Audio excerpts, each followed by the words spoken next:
We're moving on to the next stage of our approval process, which is matching requests to documentation. So this is ordering documents. Basically, what we mean by ordering documents is it saves a lot of time for us and ultimately for you if the cities ensure that the order of and information included in reimbursement request line items can be used to tie those line items to supporting documentation and vice versa. So this is a really good example because the line items are broken down by pay period, and so is the supporting documentation and quality assurance documentation. So as you can see in the top right corner, you see the reimbursement request form broken down by pay period chronologically. In the bottom left corner, you can see how they named their files. So that's what we see when we open up the folder that was sent over to us. It's extremely easy to find what it is that we're looking for when it's arranged that way. And then in the quality assurance documentation and also in the supporting documentation that's not pictured, the same order is embraced. You can see that the same thing applies to the actual totals being requested, that they match perfectly.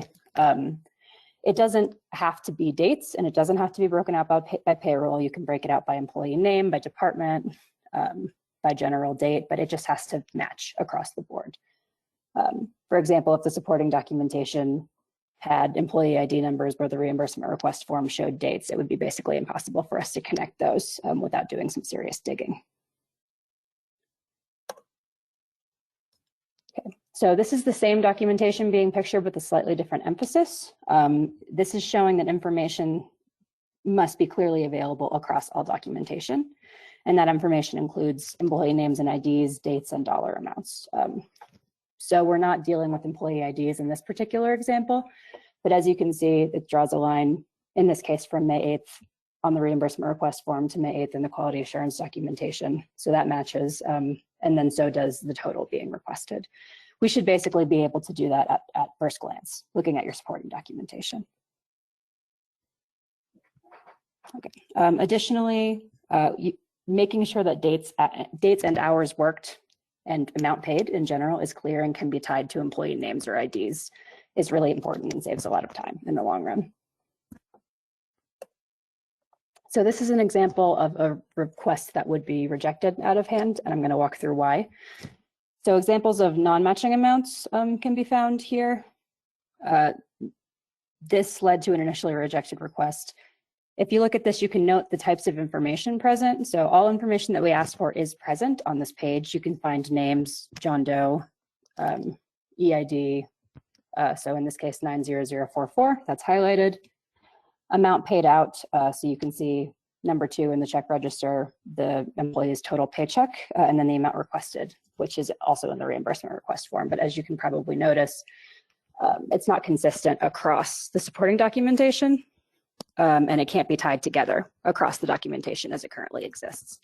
So in the reimbursement request form, it lists amounts by employee ID with no name or date, and therefore can't be matched to time log because the time log only uses employee name. There's no evidence of an employee ID number. It also the time log also shows hours worked, but doesn't have any information about rate. We can't find any information about rate on this whole thing, which is a problem. When we move into check register, it shows that employees were paid, but it doesn't provide information on an hourly rate once more. The employee ID is present, but no name, so it can't be matched to the time log, which is the only record of hours that we have. And then the amount reflected in the time log does not match the amount requested in the reimbursement request form. So there's essentially not sufficient documentation to show where that amount, $910, comes from. So finally, time log, like I mentioned, it contains the employee name, but no employee ID. It can't be matched to the reimbursement request form.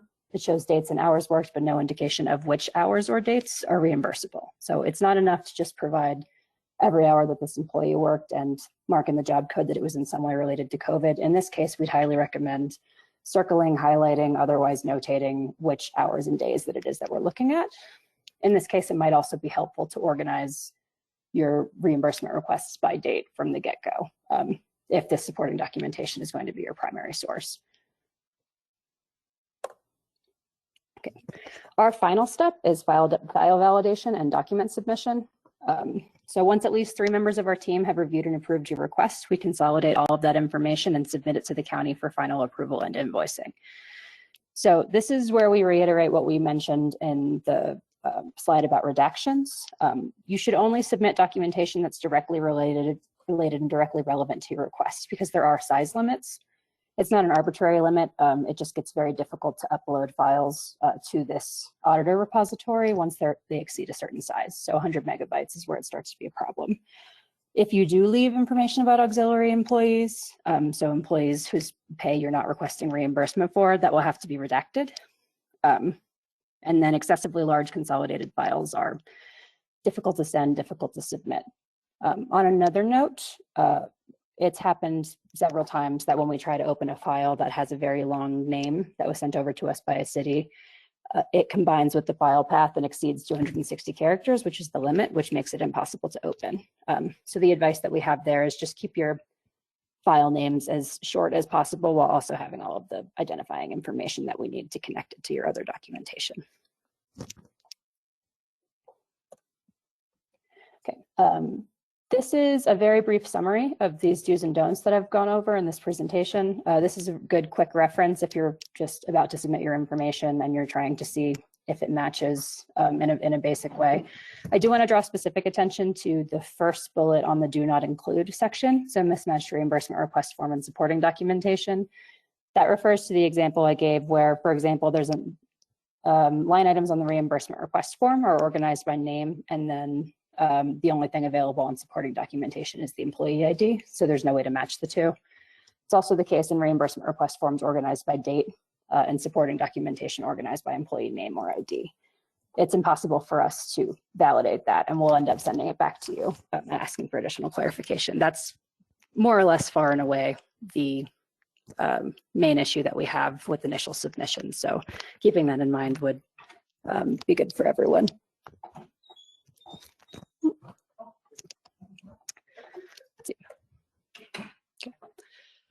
So this is the summary that I referred to, the summary of the team review process in more detail. This was the first slide that we put together. So feel free to refer back to this diagram for clarification on what we're doing at any given stage and what we need at every step in order to approve your request. We're also available for questions or to help you with anything in kind of consultative style. Okay, we should have time for some questions, but that's all I've got for you guys today. Thank you so much. Thank you, Kat. And I did want to just point out something that Kat said again is if you have not submitted anything for reimbursement before, you may be wondering, like, will we just outright deny it if it doesn't match or, go along with these best practices? We don't. We reach out. A lot of you who have worked with us can attest that we will reach out. We will email you. We'll set up time. If that works better for you rather than email, we'll set up time to help you on the phone. It's, more just sharing these best practices so you can be successful if you have not submitted anything to date. And then with materials and supplies, typically people have less issues with those. Those are pretty straightforward. You just need receipts to go along with each of the materials that supplies that you purchase. But we did find there were a lot of issues with payroll. So we will send this out. Both the webinar and the PowerPoint will be sent out after